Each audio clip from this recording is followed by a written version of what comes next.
Well, hello again, one-on-one. I'm Jerry Hancock with another discussion from Men in Balance, and today we're going to be talking about sex and intimacy. Wow, I bet that gets your attention.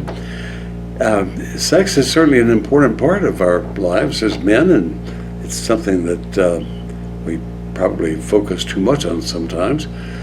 But the other side of that equation is intimacy, and sex and intimacy are not the same thing. Sometimes we are tempted to use them interchangeably, but maybe we can think a little deeper as we talk about that today. First of all, what does sex represent to you? How did you come to develop your attitudes about sex? And what do you think about sex as a substitute for other important things in your life? And how much of a priority is it, and how much focus does it deserve from your life?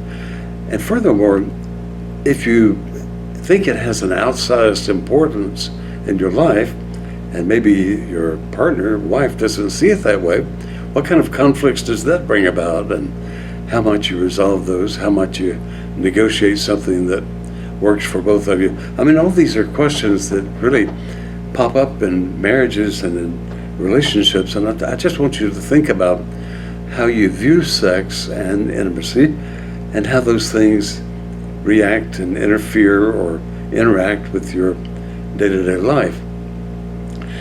The first thing I want you to think about is how you might define intimacy, for example, versus how your wife might define it.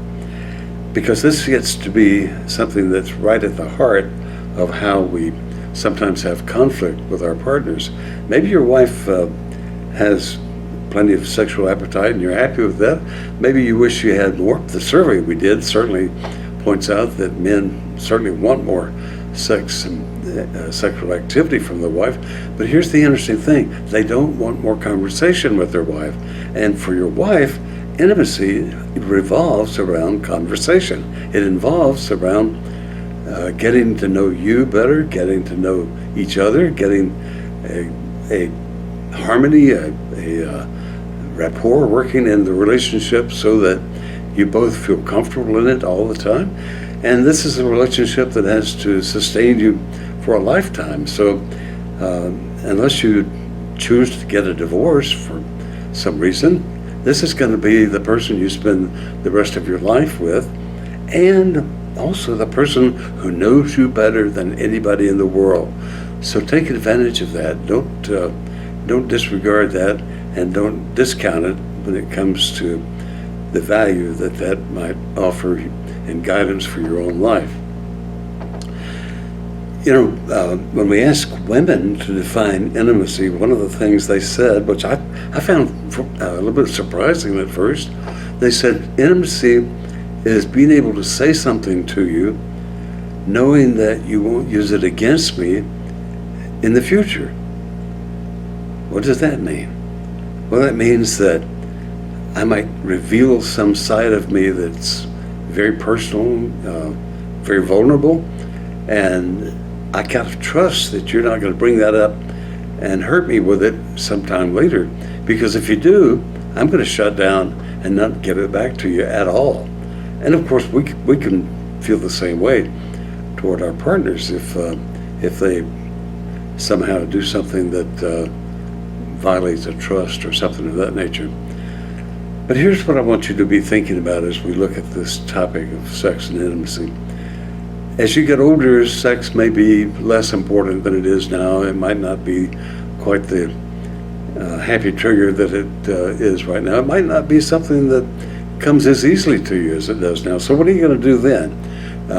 Is that going to still be the thing that you rely on as the glue that holds your relationship together? Or is it something that is a part of your relationship but has its own priority in the relationship, but it's not the most central part of being together? And intimacy, where does that fit in exactly? And where over time do you develop this long and deep, abiding, trusting relationship with this other person so that the sex part of it becomes sort of secondary and the intimacy part of it really becomes something you count on and makes for an important part of your life. First of all, I want you to not confuse those two. And I want you to see the possibility that your wife may see this very differently from you, and that over time you may see it differently too. But both are important, sex and intimacy, in your life, and you need to distinguish the difference in the two and how they are working in your relationship. And I want to point out one more thing as we talk about this. When women ask for our time, when women ask for closeness from us, when women maybe even sound sort of critical of us or something they say, we can't let that destroy the closeness that we feel with them. We can sometimes take offense to something our wife or partner might say as a put down or as a some sort of remark that's uncalled for or whatever. But you know what? Maybe she's trying to make us a better person. Maybe she's trying to make you a better person and saying, yeah, that sport coat looks pretty tacky, man. She's not saying that as a way of putting you down, but as a way of saying, do you really want to wear that out with the company that we're going to be with tonight? And will that make you look the professional way you want to look? So she's after something that's good for you. She's actually trying to help you think through your own decision making. But her way of doing it may be indirect. It may not be as direct as we might prefer it to be. But the fact is, she is offering her suggestion as a possibility to improve your life and consequently her life as well. So it's good for us to take the time to reflect on what is being said. We don't have to react at the moment. We don't have to blow up. We don't have to get upset and have our feelings all bent out of shape over something that was said. But instead, take the time to think about it and give it some time to sort of germinate in our minds, and then maybe come back later and say something like, you know, that comment you made about my sport coat, that really hurt me, and maybe you could find a better way to say that would still get what you want and get what I want as well.